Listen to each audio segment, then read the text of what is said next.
My dad wanted me to look exactly like him, no matter what it took. As soon as I hit puberty, Dad became obsessed with making me his clone. He put photos of himself in high school everywhere like he was a celebrity, and every week he'd drag me to each photo. He'd compare our faces, literally drawing circles on my face with a whiteboard marker where I was failing him. Like, sorry, my nose came out straighter than yours, Dad. My bad. The measuring started when I hit 13 and my voice cracked.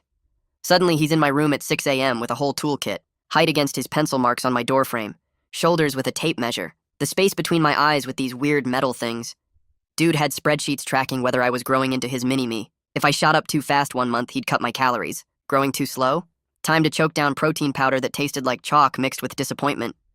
The hair thing was psychotic. Had to part it exactly like his yearbook photos, with this dorky swoosh thing that made me look like I time-traveled from 1987. When my hairline wasn't matching up to his teenage perfection, he legit took me to get evaluated for hair plugs. I was sitting there, 14 years old, while some doctor explained that maybe we should wait until I'm done with puberty. Dad stormed out screaming about missing the window, like my forehead was about to expire. Mom tried to save me exactly once. She caught him plucking my eyebrows because mine grew in wrong, and she finally said, "Don't you think this is unnecessary?" Big mistake. Dad went nuclear, pulling out his photo museum and ranting about how her inferior genetics were sabotaging his legacy. He called me a contaminated version of him. Mom just gave up after that, probably figured it was easier to let him pluck my face than deal with his meltdowns. By 15, puberty was really screwing with his master plan. My jaw stayed narrow while his photos showed this comic book superhero chin. My nose refused to widen. My eyes were apparently a millimeter too far apart, which he discovered during one of his triple daily measurement sessions. He'd stare at me during dinner like I was personally insulting him by having the wrong bone structure. That's when Dr. Frankenstein, name changed to protect the incredibly guilty, started shopping for surgeons. 6 months before my 16th birthday, he's showing me PowerPoints about facial reconstruction, jaw implants for that manly square look, rhinoplasty to beef up my bridge, something called facial masculinization, which sounded like torture with a medical degree. He'd found doctors willing to carve up a teenager for the right price, had payment plans and everything. I tried reasoning with him, which was stupid, but I was desperate. Said I'd do whatever he wanted, wear his dorky clothes, keep the embarrassing haircut, anything but letting someone break my face. He held up his favorite photo and said, "You're an insult to my genetics, but we can fix that." Ice cold. 2 weeks before surgery day, I snapped. I snuck into his shrine of an office and grabbed every single teenage photo of himself. I lit them up in the backyard with the lighter I'd stolen from Mom's purse. All his proof of perfection turned to ash while he was at work bragging to coworkers about his upcoming mini-me reveal. Felt good for about 5 seconds until I realized I'd just poked the world's vainest bear. Dad came home to his burnt offerings and went silent, which was terrifying. He called the surgeon right there and moved everything up. "We'll work from my perfect memory," he said, like his brain was some kind of facial blueprint archive. First surgery in 3 days, breaking my jaw to match his delusions. That night, he was on the phone reciting measurements like poetry. The exact angle of his teenage jaw, the precise width of his nose at 16, reconstructing data from his narcissistic memory bank. Already paid in full, he mentioned. No backing out now. The surgeon had cleared a whole week for Project Make My Son Into Me. Next morning was marking day. Dad drew all over my face with Sharpie, black lines showing implant locations, areas to shave down, places to build up. I stared at my face covered in surgical roadmaps when Mom appeared in the doorway, holding Dad's old wrestling trophies, but her hands were shaking. "Found something else in the trophy case," she said, voice tiny but determined. "Your grandfather's photos." She spread them out like playing cards. Dad's real teenage face, crooked nose, weak chin, eyes practically touching, nothing like his edited memories. Dad went white as printer paper, staring at his real teenage face. Then he grabbed the photos and shoved them in the trash. "Fake," he said, voice steady again. "Your mother's trying to sabotage this." He turned to me with that same cold smile. "The surgery's still on, but now we're adding more procedures." He pulled out a new folder, thicker than before. "We're going to remake you completely. 6 surgeries instead of 3. We start with completely breaking down your bone structure." He kept flipping through pages showing skeletal diagrams. "You'll be in recovery for months," he said. "But when you're done, you'll be perfect. You'll be me." I sit on my bed staring at the mirror, tracing the black Sharpie lines Dad drew across my face. The surgery folder sits on my desk, twice as thick as before, and I flip through the pages with shaking hands. 6 procedures instead of 3. Recovery time measured in months instead of weeks.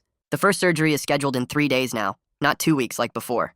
I burned his photos thinking I was fighting back, but all I did was speed everything up. The window to stop this just got cut in half and I have no plan except panic. I touch the marks on my jaw where Dad wants to break the bone and rebuild it to match his memory.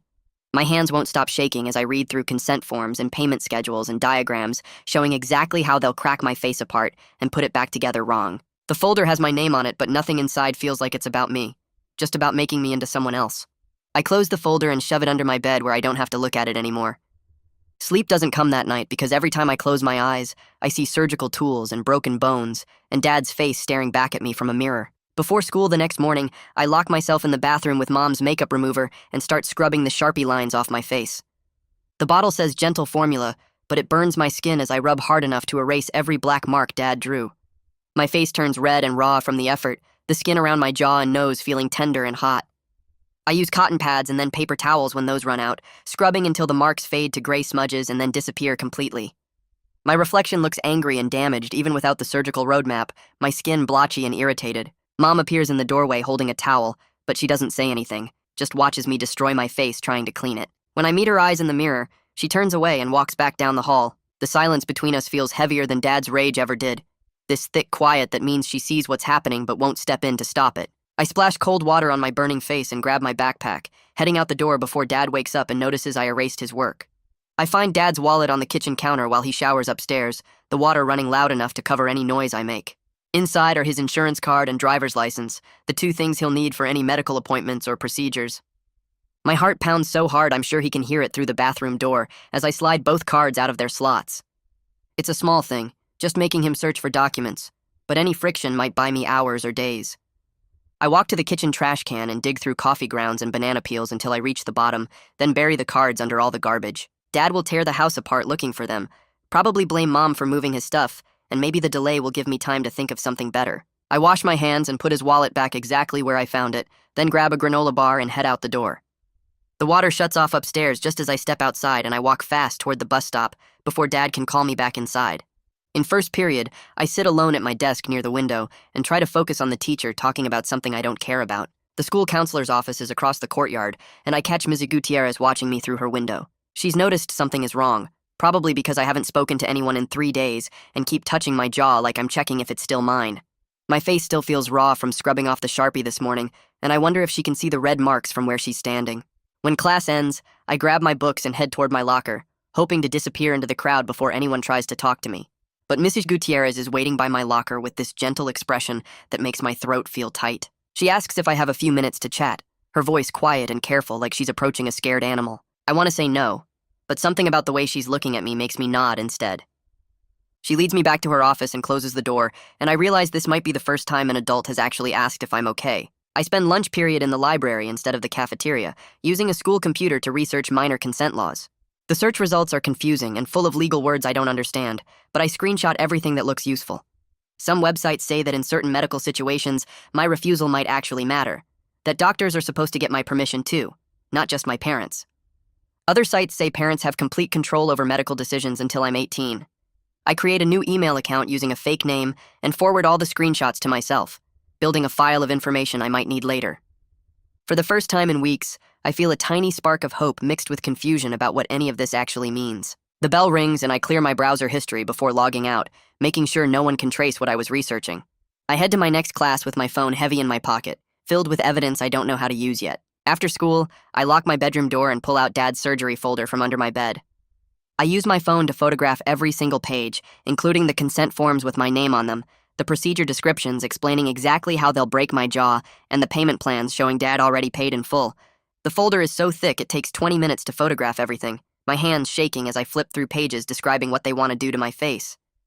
I find old photos I texted to a friend weeks ago, back before Dad started drawing on my face, and I save those as proof of what I looked like before the Sharpie marks. Then I take new photos of my red, irritated skin from scrubbing this morning, showing the damage already happening. The documentation feels like building a case, though I don't know yet who will see it or if anyone will care. I shove the folder back under my bed and start uploading the photos to my computer, organizing them into folders labeled with dates and descriptions. I create a new cloud storage account using the fake email from earlier and upload everything, all the photos and screenshots and documentation of what Dad wants to do. Then I email the login information to my secret account and delete all traces from my phone. Dad checks my phone randomly, going through my texts and photos whenever he wants, so I can't risk him finding evidence of my evidence. The act of hiding proof makes me feel slightly less powerless, like I'm taking back tiny pieces of control even though I'm still trapped. I empty my phone's trash folder and clear my recent apps, covering my tracks carefully. Then I put my phone on my desk and stare at it. This device that Dad thinks he controls, but that I just used to build a case against him. It's not much, but it's something. This hidden file of proof that exists somewhere he can't reach it. At dinner, I position my phone on my lap under the table and start recording as Dad launches into his usual speech about facial measurements. His voice is calm and detailed as he describes breaking my jaw in 3 places, explaining exactly how the surgeon will reshape my bone structure to match his teenage face. He talks about angles and proportions like he's reading poetry, reciting numbers he's memorized from looking at himself in old photos. Mom pushes food around her plate and doesn't look at either of us, her fork scraping against ceramic in the silence between Dad's words. I feel sick listening to him talk about my face like it's a construction project, like breaking bones and installing implants is the same as remodeling a kitchen. The recording captures everything, his voice steady and certain as he describes the recovery process and the timeline for each procedure. When dinner ends, I slip my phone back in my pocket and help clear the table. The recording saved and ready to send to someone if I can figure out who might listen. I lie awake all night with my chest tight and my heart racing, unable to stop imagining the surgery. I picture the anesthesia mask over my face, the moment everything goes dark, waking up with my jaw wired shut and my face swollen beyond recognition. Every time I start to drift off, another image jolts me awake and I give up on sleep around 2 a.m. Instead of just panicking, I grab a notebook and start writing down small ways to delay things. Lose paperwork, miss appointments, claim I'm sick, hide Dad's car keys. Each idea gets its own line in the notebook. Strategies for buying time even though I don't know what I'm buying time for. My anxiety channels into planning, this focused energy that makes me feel slightly less helpless. By the time dawn breaks through my window, I have 3 pages of ideas, most of them desperate and stupid, but at least there's something. I hide the notebook under my mattress and try to catch an hour of sleep before school. Dad announces over breakfast that I have lab work scheduled for this afternoon, and he's already booked us a hotel room near the surgical clinic for tomorrow night. The timeline is moving faster than I can think, each day shorter than the last, and I realize he's trying to rush everything through before I can organize any resistance. My hands shake so badly I knock over my orange juice, watching it spread across the table in a bright puddle. Mom jumps up to grab paper towels, but Dad just stares at me with this knowing look, like he can see exactly what I'm thinking. He tells me to pack a bag after school because we're leaving straight from the lab appointment, no time to come home first. The clock pressure makes my whole body feel tight and panicked. 3 days shrinking to 2, shrinking to tomorrow, and I still have no real plan except hiding documents and taking photos that might not matter at all. The next morning, I wake up to Mom sliding something under my door while Dad's in the shower. I grab the folded paper and unfold it on my bed. Just 3 words in her shaky handwriting. I'm scared. That's it. No plan, no promise to help, no actual protection. I crumple the note in my fist and shove it in my pocket, feeling bitter because her fear doesn't do anything for me. Her being scared doesn't stop Dad from booking surgeries or drawing on my face with markers. It's just more weight I have to carry, knowing she's terrified but still won't actually do anything. I stuff the note deep in my jeans and head to the school. At the school, I lock myself in the bathroom before first period and mess with my hair in the mirror. I part it on the opposite side from Dad's stupid swoosh, running my fingers through it until it falls completely different. The small act of defiance makes my chest feel lighter for the first time in days. I look like myself instead of some knockoff version of Dad's teenage photos. For 3 hours, I walk through the halls feeling almost human, like I took back a tiny piece of control. Nobody notices the hair change except me, but that's the point. It's mine. When I get home that afternoon, Dad's waiting by the door. His eyes go straight to my hair and his face goes tight. He doesn't say anything, just grabs my arm and drags me to the bathroom. I try to pull away, but his grip digs into my skin. He yanks the electric clippers from the drawer and turns them on. The buzzing fills the small bathroom. He shoves my head down and runs the clippers across my scalp in uneven patches, not caring about making it look decent, just punishing me. Hair falls into the sink and on the floor. I watch in the mirror as sections of my scalp show through where he buzzed too close. The humiliation burns hot in my throat, but I don't cry. I just stare at my reflection getting more destroyed with each pass of the clippers. When he's done, my head looks like someone attacked it. Patches of different lengths, bare spots, completely uneven. He unplugs the clippers and walks out without a word. I stand there looking at what he did and feel the humiliation turn into something colder. Anger that sits heavy in my stomach. The next morning after Dad leaves for work, I'm still staring at my messed up hair in the bathroom mirror. I grab the clippers he used on me and turn them on. If he's going to destroy my hair as punishment, I'll destroy it as my choice. I run the clippers over more sections, shaving chunks down to the scalp myself. It looks terrible, worse than what Dad did, but it's my terrible choice, my deliberate destruction. I'm taking back the decision he tried to steal. When I'm done, my head is a mess of uneven patches and bare spots, but I did it to myself. Dad can't use my hair to control me if there's nothing left to control. That evening, when he sees what I did, he goes red in the face and starts yelling about me sabotaging his plan. I just shrug and tell him there's nothing left to buzz. He slams his fist on the table, but I've already proven my point. I'd rather destroy myself than let him control every single detail. During first period the next day, I ask for a hall pass to see Miss Gutierrez. She's the school counselor who's been watching me from her office window. I knock on her door and she waves me in. I sit down and pull out my phone, opening the photos I took of Dad's surgery folder. I show her the pages about jaw implants and nose jobs and facial reconstruction. My hands shake a little as I swipe through them. I explain that my dad wants to surgically change my face to look like his teenage self. 6 different procedures to remake my bone structure. Missy Gutierrez listens without interrupting, her face shifting from concern to alarm as I describe each planned surgery. I show her the consent forms and the payment plans. When I finish, she leans forward and asks if I have any audio recordings. The question catches me off guard because I didn't expect her to take it this seriously.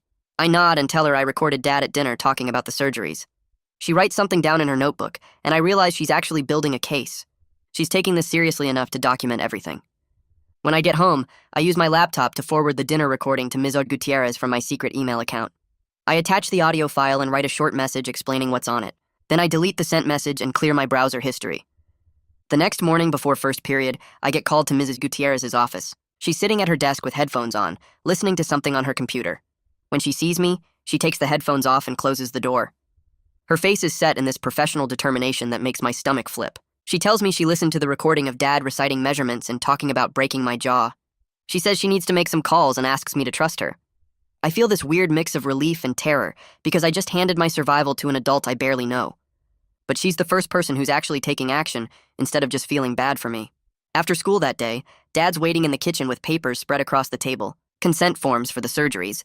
He tells me to sit down and sign them to show I'm on board with the improvement plan. I stay standing and refuse to touch the pen. He gets calm in that scary way where his voice goes quiet and steady. He explains that parental consent is legally good enough for minors. My signature would be nice, but it's not required. The power imbalance crashes over me and I understand how little control I actually have. He can make this happen whether I agree or not. The forms sit there on the table and I walk out of the kitchen without signing anything. It doesn't matter. He doesn't need my permission. The next afternoon, Miss Gutierrez calls me into her office at the end of the school day. She closes the door and tells me she filed a mandated report to the CPS hotline based on our conversations and the evidence I gave her. Relief floods through me so fast I feel dizzy, but it's mixed with dread about what Dad will do when he finds out. Miss Gutierrez promises the report is confidential, but warns me that an investigator will probably contact my family within 48 hours. I nod and thank her, my voice coming out shaky. I leave her office feeling like something is finally happening, but also terrified about the explosion coming when Dad figures out someone reported him. At dinner that night, Dad announces he moved the surgery timeline up again. He says the clinic had a cancellation and we need to take the slot or lose our place. His voice is casual, but his eyes are intense, watching my reaction. I realize he's racing against something he senses coming. Maybe he knows about the CPS report somehow, or maybe he just feels the walls closing in. The urgency makes it hard to breathe. My chest gets tight and my stomach twists. I excuse myself and barely make it to the bathroom before I throw up. I kneel on the floor with my head over the toilet, hearing Dad's voice through the door asking if I'm okay. I don't answer. The next morning while Dad's at work, the house phone rings. Mom answers it in the kitchen and I listen from the hallway. Her voice is shaking as she talks to someone named Miss McNeil, a CPS investigator. Missy McNeil schedules a home visit for this afternoon to discuss concerns about medical procedures. Mom says okay in this tiny voice and hangs up. I feel anxious hope mixed with terror about what happens when Dad finds out. Mom sees me in the hallway and her face is pale. Later that afternoon, Mom finds me in my room. She whispers that she'll make sure to be home for the CPS visit instead of running errands like she usually does. She doesn't promise to support me or contradict Dad, just says she'll be there. I feel frustrated because her presence is something, but it's not the protection I actually need. She's promising to be in the room while someone else tries to help me, but not promising to help me herself. It's better than nothing but barely. The next morning at the school feels weird because I'm walking around with this huge secret that could blow up my whole life. I skip first period and hide in the bathroom during lunch, standing in front of the mirror practicing what I'm going to say when someone actually asks if I want the surgery. I stare at my reflection and say it out loud. I don't consent to any facial surgery. My face doesn't need fixing. I'm refusing all procedures. The words sound stronger when I hear them in my own voice instead of just thinking them. I pull out a notebook and write everything down in clear sentences. No crossing out or messy handwriting, just plain statements about what I want and don't want. I take photos of each page with the school iPad I borrowed from the library, making sure the words are readable in the pictures. My hands shake a little, but I get through it. The preparation makes the panic in my chest ease up slightly, like I'm putting on armor made of my own words. Missy McNeil shows up at our house right at 3 o'clock that afternoon. I watch through my bedroom window as she parks and walks up to the front door carrying a folder and wearing professional clothes. Dad opens the door before she even knocks, and his whole face changes into this warm smile I haven't seen in weeks. He shakes her hand and welcomes her inside like she's a friend dropping by instead of someone investigating him. I come downstairs and Dad immediately puts his hand on my shoulder, squeezing it while he talks about how much he supports my development and wants what's best for me. The squeeze gets tighter when Miss McNeil looks at me and I tense up under his grip, but try not to make it obvious. Dad shows her around the house, pointing out my room and the photos on the walls, talking about our close relationship and how we make decisions together as a family. I avoid eye contact when he says that last part because it's such a massive lie. Miss McNeil watches everything with this neutral expression that gives me nothing. I can't tell if she believes him or sees through the performance. Mom sits on the couch with her hands folded, not saying much. Miss McNeil asks to see all the medical paperwork, and Dad's face gets this tiny flicker of tension before the smile comes back. He pulls out the thick folder with all the surgery plans and starts explaining his vision for my appearance, using words like enhancement and confidence building. Missy McNeil takes notes while he talks, writing down specific things he says. She asks if I've expressed any concerns about the procedures, and Dad immediately jumps in to say I'm fully on board, that we've discussed everything thoroughly. I sit there silent on the couch next to Mom, my jaw clenched so tight it hurts. Missy McNeil looks at me and asks if I have anything to add. The air feels heavy and thick, like everyone's holding their breath. Dad's hand lands on my knee, pressing down. I shake my head because I'm too scared to contradict him right now with him sitting next to me. Mr. McNeil writes that down too. Dad takes me to the clinic late that afternoon for pre-op lab work. The building is small and clean with that medical smell that makes my stomach turn. Dr. Copeland meets us in an exam room and barely glances at me before pulling up the surgical plan on his computer screen. He talks to Dad like I'm not even there, going over technical details about incision points and bone structure. I try to interrupt to say I have concerns about the procedures. Dr. Copeland holds up one hand without looking at me and keeps talking to Dad about recovery timelines and follow-up appointments. My face gets hot and my fists clench in my lap. This doctor sees me as a project, not a person who gets a say in what happens to my own face. Dad nods along and asks questions about the specific measurements they'll use. The nurse takes my blood and I watch the vial fill up, feeling like they're already taking pieces of me. That night, I look up everything I can find about anesthesia consults on my phone before Dad takes it away. I learn that anesthesiologists are supposed to ask patients directly about consent and explain the risks. I write out a refusal speech in my notebook, practicing the exact words I'll use tomorrow morning. I will not consent to being sedated. I do not agree to any surgical procedures. I am refusing treatment. The focused work pushes back against the panic trying to swallow me. I read through my notes 5 times until I have the words memorized. My resolve feels sharper now, like I'm building a weapon out of my own voice. At dinner, Mom suggests maybe we should delay the surgery because my scalp looks irritated from when Dad buzzed my hair. She says infection risk in a quiet voice, not looking at either of us. Dad's fork stops halfway to his mouth and he sets it down carefully. He says the surgeon already cleared me and we're not postponing over imaginary problems. His voice is calm, but there's steel underneath. Mom shrinks back in her chair and doesn't say anything else. I watch her small attempt at protection get crushed and feel this heavy despair settle in my chest. Her half measures never go far enough. She tries just enough to make herself feel better, but not enough to actually help me. Dad changes the subject to what time we need to leave tomorrow and acts like Mom never spoke. After dinner, Dad tells me to hand over my phone. He says I don't need distractions before surgery and takes it right out of my hand.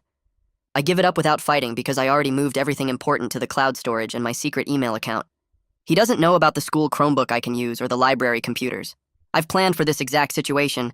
His attempt to cut me off from help fails because I thought ahead. The small victory makes me feel slightly less trapped, like I still have some control even when he thinks he's taking it all away.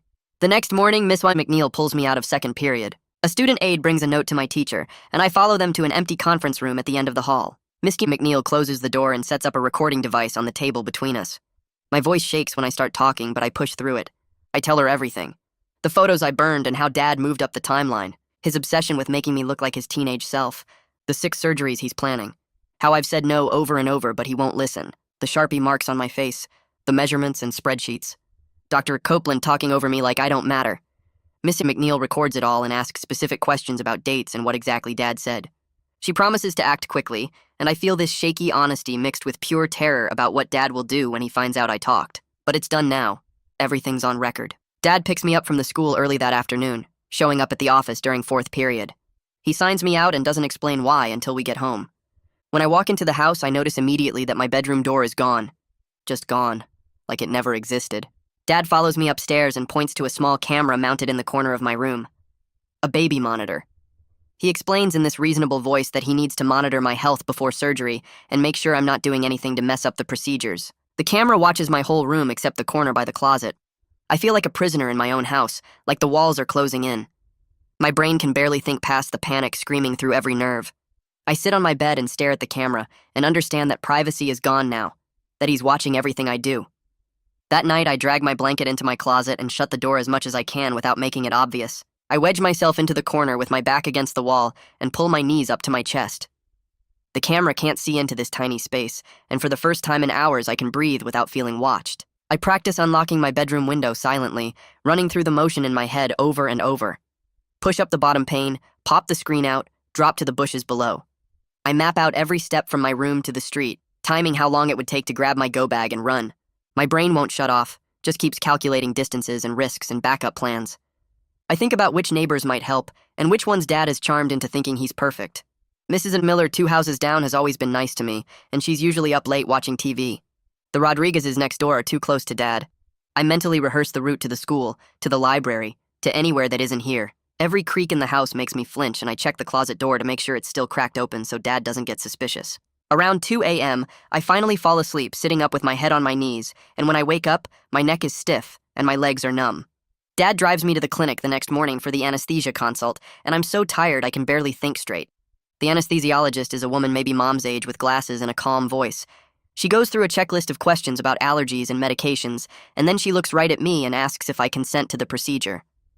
I sit up straighter and my voice comes out clear, even though my hands are shaking under the table. I tell her no, I don't consent. I don't want any surgery. The words hang in the air for a second, and I watch her eyes flick to Dad and then back to me. She asks me to repeat myself, and I do, slower this time, making sure every word is clear. I refuse all surgical procedures. I don't want my face changed. Dad's expression goes tight and controlled, that scary calm he gets when he's furious but trying not to show it. The anesthesiologist hesitates, clicking her pen a few times while she looks between us. She asks Dad if we can have a moment, and he says no, we're a family and we make decisions together. But she noticed my refusal. I can tell by the way she's writing notes and the way she's not quite looking at Dad anymore. She says she needs to consult with the surgical team and leaves the room. For about 30 seconds, I feel powerful, like my words actually mattered, like someone finally heard me. Then Dad leans close and whispers that I'm embarrassing him and making this harder than it needs to be. His breath smells like coffee, and I can see the muscle in his jaw twitching. We wait in the consultation room for almost 20 minutes, and I can hear voices in the hallway. The clinic administrator comes in with a tablet and asks if she can speak to Dad privately. He refuses and says anything they need to discuss can happen in front of me since it's about my care. She looks uncomfortable but explains that given my stated refusal, they need to consult their legal department about proceeding. Dad's voice stays calm but gets louder as he insists that parental consent is legally sufficient for minors, and I'm just nervous about the procedure. Dr. Copeland shows up a few minutes later and immediately starts talking over everyone about how common it is for teenagers to have anxiety about elective procedures. He says my assent can be managed with proper counseling and that we shouldn't let normal pre-surgery jitters derail months of planning. I try to interrupt and say it's not jitters, I genuinely don't want this, but he just nods like I'm proving his point about anxiety. The administrator keeps looking at her tablet and saying she needs legal clearance before they can proceed. Dr. Copeland gets frustrated and starts talking about how they've already allocated surgical time and resources, how my father has paid in full, how they have a professional obligation to proceed. I feel sick watching these adults discuss ways to ignore what I just said. The system I thought would protect me is just figuring out how to work around my refusal. The administrator finally says she'll expedite the legal review, and they should have an answer by end of day. Dad thanks her and Dr. Copeland, and I sit there feeling my hope drain away as they treat my explicit no like a paperwork problem to solve. What I don't know is that Missy McNeil is sitting in a family court office at that exact moment, filling out emergency petition forms. She's typing fast, attaching all the evidence I gave her and the recordings and the photos. The judge's clerk tells her emergency orders usually take 3 to 5 business days, but she explains this is time-sensitive, that surgery is scheduled within 48 hours. She gets shuffled to a different office where a judge reviews the petition during her lunch break. By early afternoon, the court issues a temporary emergency order, halting all elective medical procedures on me while the investigation continues. The clerk faxes it to the clinic's main office and to Dr. Copeland's practice. I'm sitting in that waiting room with Dad, watching him fill out more consent forms, completely unaware that somewhere across town, paperwork is moving through the system that might actually save me. The hope exists in file folders and fax machines while I'm trapped in a surgical center trying not to panic. The clinic never calls back that day with legal clearance, and Dad gets angry on the drive home. The next morning, he tells me I'm staying home from the school because I need to rest before surgery, and he doesn't want school stress affecting my recovery. I ask when the surgery is, and he says they're finalizing the date. I'm stuck in the house with no phone, no computer, no way to contact anyone. Dad works from home that day, setting up his laptop at the kitchen table where he can see the stairs. Every time I move, he looks up. I try to act normal, eating breakfast and pretending to read a book, but inside I'm screaming. The walls feel closer every hour, and I keep thinking about the camera in my room watching my empty bed. I go upstairs around noon and lie down just so Dad can see me on the monitor being compliant. I stare at the ceiling and count the minutes until I can think of some excuse to leave the house. Around 3, I hear Dad on a phone call talking about surgical scheduling, and my stomach drops. I force myself to breathe slowly and think, I need to get out of this house and in front of people who are required to help me. That evening, I start my plan. I double over in the living room, clutching my stomach, and tell Dad something's wrong. He asks what hurts, and I say my stomach, that I feel like I'm going to throw up. He watches me for a minute, trying to figure out if I'm faking. I run to the bathroom and make retching noises, then come out looking pale and shaky. I tell him it's getting worse and I can't stop feeling like I need to puke. He's stuck because if I'm actually sick and he ignores it, I might have complications that delay surgery. But if I'm faking and he takes me to urgent care, I might tell someone something I shouldn't. I see him calculating the risk, and I clutch my stomach harder and mention that I haven't eaten anything weird. He finally grabs his keys and tells me to get in the car. His hand grips my arm too tight as we walk to the garage, and I know he suspects this is an act, but he can't risk me actually being sick. On the drive, I keep my hand on my stomach and lean against the window. He doesn't say anything, but his knuckles are white on the steering wheel. The urgent care waiting room is half full with people coughing and kids crying. Dad checks me in, and I tell the receptionist my stomach really hurts. We sit in plastic chairs and wait for 20 minutes before a nurse calls my name. When we get to the exam room, she asks Dad to wait outside while she gets my vitals. He starts to argue, but she says it's policy for initial assessment. As soon as the door closes, I tell her I'm not actually sick, that my dad is trying to force me into surgery I don't want. The words tumble out fast and quiet. She keeps taking my blood pressure while I talk, her face professional and calm. I pull up my email on the computer they have in the room and show her the photos of my face with Sharpie marks that I sent to myself. She looks at them for a long time and then asks me specific questions about the surgery and whether I've told anyone else. I mention Missy McNeil and the school counselor, and she nods while writing everything down. She tells me she's filing a report and that she needs to document everything I've told her. I feel ashamed for faking sick and wasting medical resources, but also determined because this is another piece of evidence, another adult who knows what's happening. She asks if I feel safe going home, and I tell her the truth, that I don't know, but I don't have anywhere else to go. She steps out to talk to someone, and I sit there on the exam table with paper crinkling under me, wondering if this will help or just make Dad angrier. The doctor comes in and examines me quickly, asks about my symptoms. I tell him my stomach feels better now, and he looks at me like he knows exactly what's happening. He says he's going to recommend observation for a few hours just to be safe. When the nurse comes back, she mentions to Dad in the hallway that they filed a mandatory report based on concerns raised during the exam. Dad's voice gets loud immediately, echoing down the hallway about how this is family business and medical decisions are parental rights. I hear other people in the waiting room go quiet. The nurse stays calm and explains that they're required by law to report certain situations. Dad keeps getting louder, saying this is harassment and he's going to file complaints and talk to lawyers. Someone's phone comes out and I see a patient filming through the exam room door. Hospital security shows up, 2 guys in uniforms who tell Dad he needs to lower his voice or leave. He switches tactics immediately, getting calm and apologetic, explaining that he's just worried about his son and the stress of medical issues. But his performance is cracking and I can see people staring at him. The security guard who's closer to me catches my eye, and I must look terrified because his expression shifts.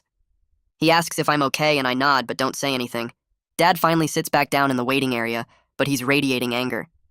I stay in the exam room feeling scared, but also weirdly validated because other people just saw him lose control, saw the real him instead of the charming act. We leave urgent care 2 hours later after the doctor clears me, and Dad is silent the whole drive home. The next morning his phone rings early, and I hear him answer in that fake friendly voice he uses for important calls. I creep to the top of the stairs and listen. Dr. Copeland is suggesting they move the procedure to a smaller outpatient center he knows, somewhere with less administrative oversight. Dad asks about timing, and Copeland says they can get me in within a few days, that this facility is more flexible about consent procedures. My stomach drops as I realize they're routing around the system, finding a place that won't ask as many questions. Dad agrees, and they start discussing logistics. I back away from the stairs, feeling despair crash over me. Every time I think I've created an obstacle, they just find a way around it. People with money and determination can always find doctors who'll do what they want. The rules that are supposed to protect kids like me just become inconveniences for people like Dad to work around. I go back to my room and sit on my bed staring at nothing, trying to think of what to do next. Mom spends that whole morning in the attic, and I hear her moving boxes around up there. Around lunch, she comes down with Grandpa's old photo albums, the real ones that Dad never shows anyone. She sets up her phone and starts taking pictures of the pages, focusing on Dad's actual teenage photos. Crooked nose, weak chin, eyes that sit close together, nothing like the imaginary perfect face he's been describing. She emails the photos to Miss McNeil with a message I watch her type over her shoulder. It just says that Dad's memories don't match reality, and these are the real photos. I feel cautious gratitude watching her do this because it's concrete help, actual evidence that might matter. But I also feel doubt because she's done small things before that never added up to real protection. This could be another half measure that makes her feel better, but doesn't actually stop Dad. She closes her laptop and looks at me, and I don't know what to say, so I just nod. She nods back, and we sit there in this weird moment of maybe alliance that feels too fragile to trust. That evening, Dad comes home and I hear him in his office checking emails on his computer. The house goes silent for a long minute, and then his chair scrapes back hard. He walks into the kitchen where Mom is washing dishes, and I watch from the hallway.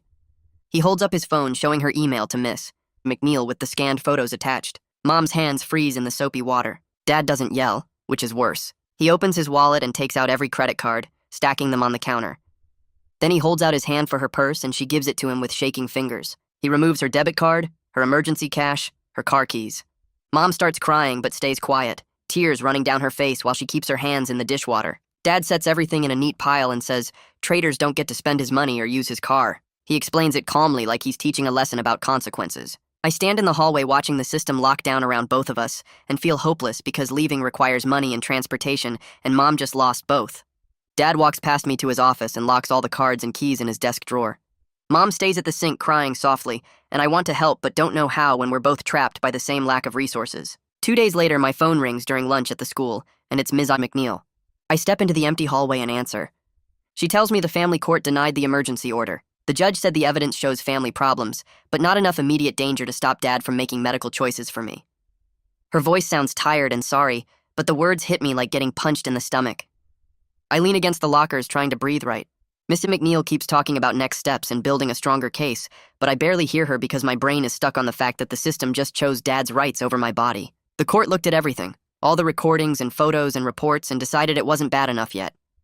I thank her and hang up and slide down the wall to sit on the floor. A teacher walks by and asks if I'm okay, and I nod and say I just need a minute. The system I trusted just told me that my father wanting to break my face and rebuild it matters less than his legal right to make choices for me because I'm only 16. That afternoon, I go home and pull my old backpack out of my closet. I start packing it with stuff I might need if I have to run. 3 changes of clothes folded tight. My birth certificate and social security card that I copied at the school. The cash I saved from birthday money over the years, about $200 in small bills. I grab my phone charger and a water bottle, some granola bars from the kitchen when Dad isn't looking.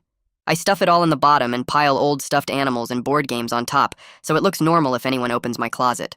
I write the child abuse hotline number on my arm in pen and then copy it into my phone under a fake name. I look out my window at Mrs. Miller's house next door. She's home most days, and I've known her since I was little. If I need to run, I could probably get to her door before Dad catches me. The planning steadies me a little, turns the panic into steps I can take. I can't stop what's coming, but I can be ready to move if I get a chance. Dad comes home early and tells us to pack bags because we're staying at a hotel tonight. He says the surgical center is across town, and we need to be close for the early morning check-in time. Mom asks why we can't just leave early tomorrow, and he says he's not risking traffic or any other delays. I pack my school backpack with normal stuff so he doesn't see the go bag hidden in my closet. We drive across town in silence, and Dad checks us into a hotel near the medical plaza. The room has 2 beds and 1 bathroom, and Dad takes the bed closest to the door.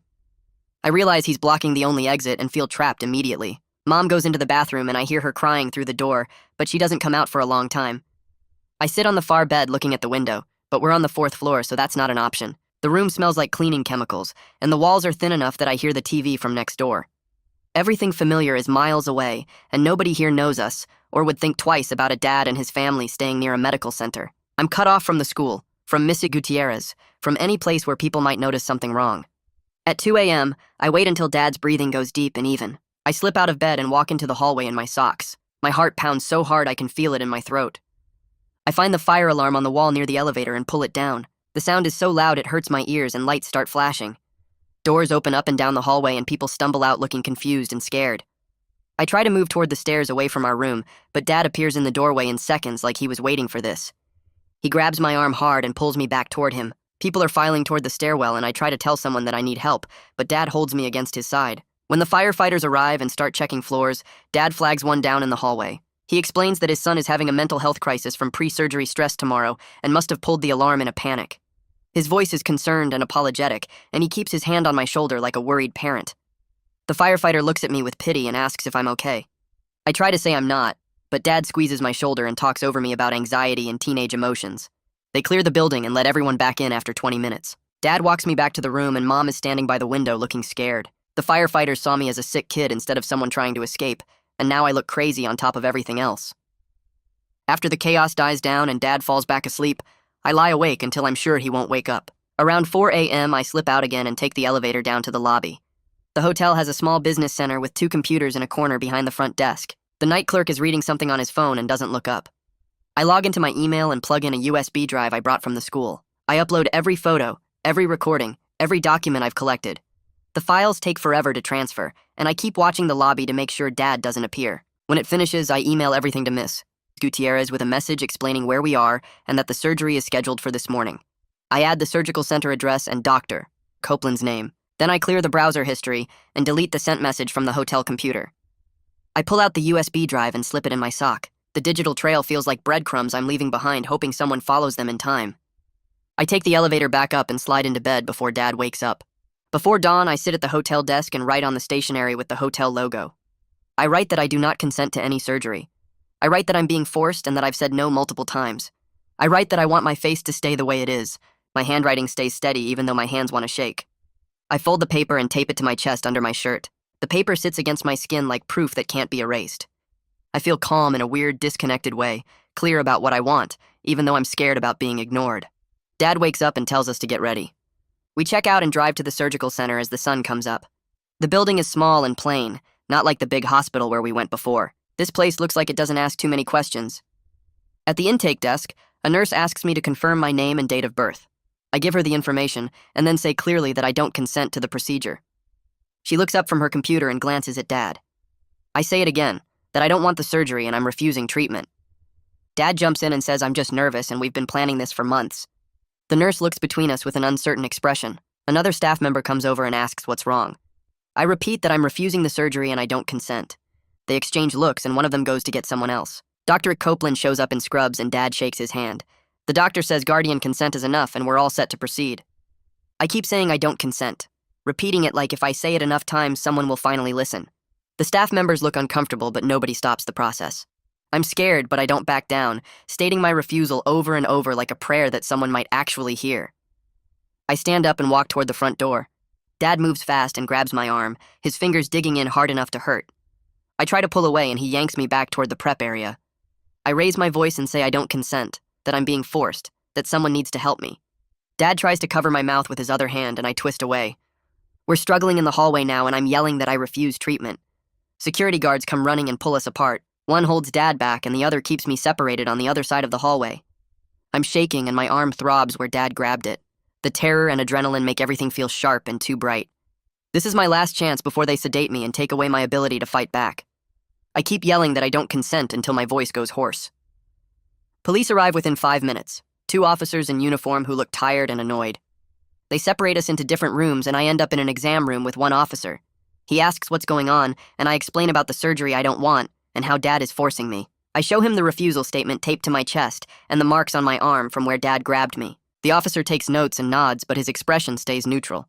He says medical decisions between parents and kids are complicated and that Dad has legal rights to make choices for me. He talks about family court and proper channels, and I watch my emergency get turned into a disagreement about parenting. The other officer talks to Dad and Dr. Copeland in the hallway, and I hear words like parental authority and family matter. When they bring us back together, the officers say this is a civil issue, not a criminal one. They suggest we go home and work it out or take it to family court. I feel deflated and exposed, my desperate fight to protect myself reframed as teenage drama instead of someone trying to stop an assault. The police leave and the surgical center staff tell us they're not comfortable proceeding today, given the disruption, and they'll reschedule.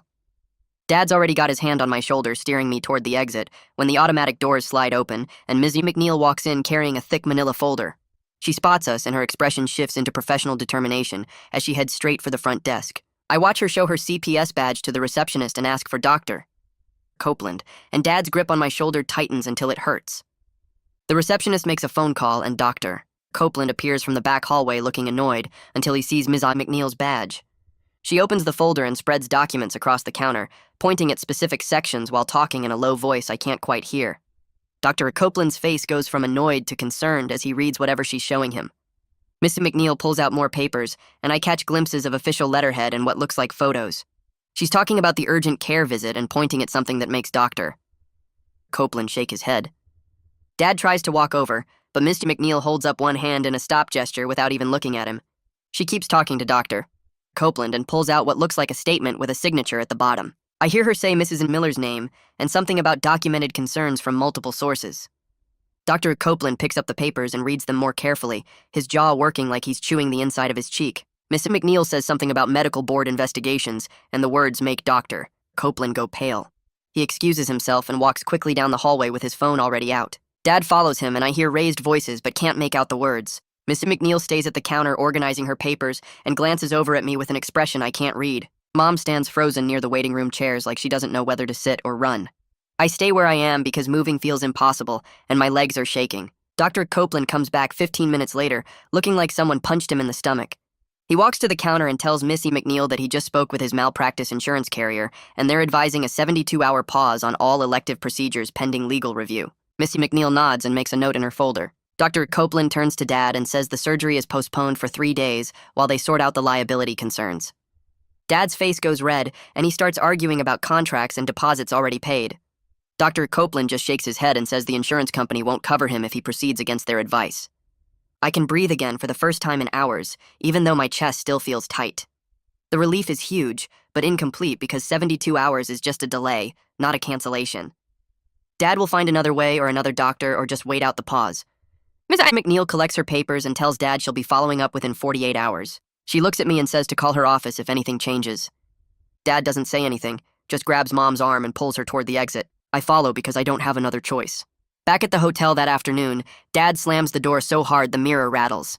He rounds on me with his face twisted, and before I can move, his hand cracks across my cheek. The sting is sharp and hot, and my eyes water from the impact. I stumble back against the desk and touch my face where it's already starting to throb. Mom makes a small sound and steps between us with her hands up. Her voice shakes, but she says, "Stop, just stop." And it's the first time she's physically put herself between me and Dad. Dad shoves her aside, and she hits the bed frame hard enough to gasp.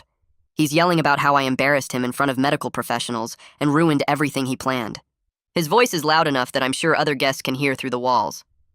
I back toward the bathroom, but there's nowhere to go in this small room. The shock of his hand hitting my face is transforming into something else, something cold and clear.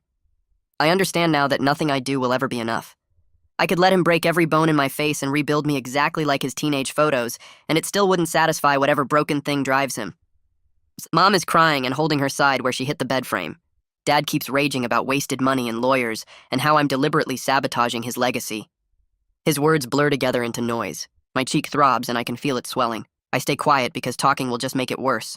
Eventually, Dad runs out of steam and throws himself into the chair by the window. He pulls out his phone and starts typing furiously. Mom helps me to the bathroom and we run cold water over a washcloth. She presses it against my face and whispers that she's sorry. The apology feels empty because sorry doesn't stop anything from happening. We stay in the bathroom until Dad leaves to get food, and then we sit on the bed not talking. 20 minutes later, someone knocks hard on the door.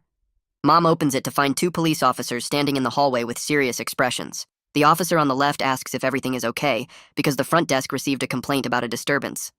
Mom starts to say we're fine, but I step forward where they can see my red, swollen cheek. The officers look at each other and ask to come inside. They separate us into different areas of the room, and one officer talks to me while the other talks to Mom. I tell him what happened and show him where Dad hit me. The officer takes photos of my face with his phone and writes notes. He asks if this has happened before, and I say no, but explain about the surgery and everything else. Mom is talking to the other officer in a low voice, and I see her nodding. When Dad comes back with takeout bags, the officers stop him at the door. They explain that they received a domestic violence complaint, and there's visible injury on a minor. Dad tries to explain it away as a misunderstanding, but the officers cut him off. They say based on the physical evidence and witness statements, they're issuing an emergency protective order. Dad has to leave the hotel immediately and stay at least 500 feet away from me and Mom for 48 hours. Dad's face goes through about 5 different expressions before settling on cold fury. He demands to see a supervisor and threatens to call his lawyer. The officers don't budge, and one of them escorts Dad to collect his things from the room. Dad grabs his bag and walks out without looking at either of us. The officer hands Mom paperwork about the protective order and explains that violating it is a criminal offense. They give us their card and tell us to call if Dad shows up or contacts us. After they leave, Mom locks the door and puts the chain on. We sit in silence for a long time. The shaky relief of his absence fills the room, but so does fear about what happens when 48 hours runs out. For now, though, I can sleep without watching the door. Mr. McNeil calls the next morning while Mom and I are eating continental breakfast in the hotel lobby. She asks how we're doing and I tell her about the protective order. There's a pause and then she says that's actually helpful for what she needs to discuss. She explains she's filed for an expedited court hearing about temporary restrictions on medical decisions. The hearing is scheduled for 3 days from now. A real judge will listen to my testimony and review all the evidence we've gathered. Mr. McNeil says this is my chance to be heard by someone with actual authority to make binding decisions. The focused preparation that replaces some of my fear feels different from the panic I've been living in. This might actually work. She tells me to meet with Missy Gutierrez today to start preparing my testimony. I need to be ready to clearly explain what's been happening and what I want. Mom squeezes my hand under the table. Mrs. Gutierrez meets us at a coffee shop near the hotel that afternoon. She has a legal pad and starts asking me questions about specific incidents. When did the measuring start? What exactly did Dad say about the surgeries? How many times did I refuse? We go through everything chronologically and she writes down dates and details. Then she has me practice explaining it out loud like I'm talking to the judge. I stumble over words at first and get emotional, but she coaches me to stay calm and factual. We rehearse the key points over and over until I can say them without my voice shaking. She helps me organize the evidence, photos in one folder, audio recordings queued up on my phone, written statements in another folder. Mom practices too, explaining her perspective and what she witnessed. Mrs. Gutierrez tells us judges respond better to clear specific examples than general statements. Show don't tell. My nervous clarity sharpens as I realize I need to be composed and detailed, rather than emotional to be taken seriously. We practice for 3 hours until my answers sound natural instead of rehearsed. The family courtroom is smaller than I expected, with wood paneling and fluorescent lights that buzz. Dad sits at a table on the left with a lawyer in an expensive suit. The lawyer is already talking to the judge when we walk in, gesturing with his hands and smiling. I catch words like masculine guidance and father's investment in his son's confidence. The lawyer makes it sound like Dad is some kind of hero parent helping his insecure kid. I sit in the witness area with Mom and Ms. McNeil behind the barrier. My hands are sweating and I wipe them on my jeans. Dad looks at me once with an expression I can't read. The courtroom feels surreal, like my face and body are evidence in a case about who owns them. The judge is a woman maybe 50 with glasses and gray hair pulled back. She listens to Dad's lawyer without expression. The lawyer talks about parental rights and medical decision-making and how teenagers often resist things that are good for them. He shows photos of me with the uneven haircut and uses words like acting out and oppositional behavior. I feel anger controlled by focus as I watch Dad perform concern while his lawyer paints me as a difficult, rebellious kid. Missy McNeil stands when it's her turn and presents the evidence folder. She walks through the timeline methodically. The photos of my face marked with surgical plans, the audio recording, the urgent care reports, Mrs. Miller's statement, the protective order from 2 days ago. Each piece of evidence gets labeled and entered into the record. When the judge calls me to testify, I walk to the witness stand with my heart pounding. I swear to tell the truth and sit in the chair that's too big. The judge asks me to explain in my own words what's been happening. I start with the photos everywhere in the house and Dad's daily measurements. I describe the surgery folder and the 6 procedures he planned. I explain how I refused multiple times and he kept pushing forward anyway. My voice stays steady as I talk about the Sharpie marks on my face and the surgical center and trying to leave. Then Miss McNeil asks me to play the audio recording. I pull out my phone and the courtroom goes quiet. Dad's voice fills the room, reciting measurements and talking about breaking down my bone structure. His final words echo off the walls. You'll be perfect. You'll be me. The judge's expression shifts as she listens. I explain that I don't want to look like anyone except myself. My face is my face and I should get to keep it. The exposure feels raw but resolute. Dad's lawyer tries to cross-examine me and asks if I understand my father just wants me to be confident. I say I understand he wants me to look exactly like his teenage self, and that's not the same thing. The lawyer asks if I've been influenced by my mother or the social worker. I say no one had to convince me that I don't want someone to break my jaw. The judge tells the lawyer to move on. During lunch recess, Ms. McNeil gets a phone call and steps into the hallway. When she comes back, she's trying not to smile. She tells me that Dr. Copeland just received formal notice that the medical board opened an inquiry into his practice. The complaint alleges he was attempting to perform non-therapeutic procedures on a protesting minor. Dr. Copeland sent an immediate response withdrawing from my case and terminating the doctor-patient relationship. Relief washes over me, but it's mixed with wariness. One doctor backing out doesn't mean Dad won't find another one willing to take his money. Mr. McNeil says the medical board inquiry will make other surgeons think twice before taking the case. Dad's lawyer looks stressed when court resumes and asks for a continuance to consult with his client. The judge denies it and says we're finishing today. The judge takes 10 minutes to review her notes before announcing her decision. She grants a temporary order prohibiting any elective cosmetic procedures without explicit court approval. Dad is restricted to supervised visits only at an approved facility. She states clearly that my refusal is documented and credible, and my bodily autonomy deserves protection. The order is effective immediately and will remain in place pending a full hearing in 90 days. The grounded relief I feel is huge but incomplete. Temporary orders can be challenged, and I know Dad won't accept this quietly. Dad's face is stone as the judge explains the terms. His lawyer is already making notes about appeals. Mom cries quietly next to me. Mrs. McNeil squeezes my shoulder. We leave through the side exit to avoid Dad in the hallway. 2 days later, Mom's phone buzzes with a message from Dad's lawyer. The text contains what the lawyer calls clarifications, but read like threats. Dad wants me to understand this is just a temporary setback. He's not giving up on correcting this mistake or preserving his legacy. The lawyer's careful language can't hide the menace underneath. Mom shows me the message and then shows it to Ms. McNeil. That afternoon, Mom meets with a lawyer Ms. McNeil connected her with and files for legal separation.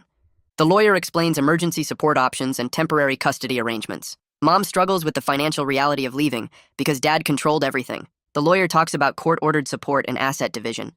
I feel mixed emotions sitting in that office. Safer but unstable. Protected by paper but uncertain how long it holds. Mom signs the separation papers with shaking hands. The lawyer files them electronically and says Dad will be served within 24 hours. We drive back to the hotel in silence. Mom parks and turns off the car but doesn't get out. She says she should have done this years ago. I don't disagree. 2 weeks crawl by in the hotel before I go back to the school, and walking through those halls feels like stepping into a different dimension where nobody knows what just happened. Mrs. Gutierrez catches me at my locker first period and walks me to the counseling office where she introduces me to the school therapist who handles family trauma cases. The therapist has a quiet office with plants and soft chairs, and she explains how we'll meet twice a week to work through everything. I sit there nodding while she talks about coping strategies and processing trauma, and the whole thing feels surreal because just 2 weeks ago, I was fighting not to get my face cut open. Classes are weird because homework and tests feel both normal and completely pointless after everything. Like I'm supposed to care about algebra when my dad tried to remake my bone structure. Mrs. McNeil schedules a meeting at the hotel 3 days after I'm back at the school, and she spreads out papers on the tiny desk explaining the whole CPS case plan. Home visits every 2 weeks where a caseworker checks on our living situation and talks to both me and Mom separately. Mandatory family counseling sessions, though Dad has to attend his separately since the protective order is still active. Any contact with Dad has to be supervised at an approved facility with a professional present, and she explains this structure will stay in place for at least 6 months while the court case works through the system. I feel cautious hope listening to her outline all these protections, knowing that systems can fail, and Dad's lawyer is probably already looking for ways around everything. But right now the structure feels solid, like walls built around me that might actually hold. Mr. McNeil asks if I have questions, and I ask what happens if Dad violates the order, and she explains he could face contempt charges and lose visitation rights completely. The IT specialist at the school helps me block Dad's number and email during lunch period that same week, walking me through privacy settings on all my accounts and showing me how to filter messages. I change my passwords to things Dad would never guess and enable 2-factor authentication on everything. But late at night back at the hotel, I still pull out my phone and scroll through Dad's social media, reading his posts about parental rights being under attack and how the system punishes fathers for caring too much.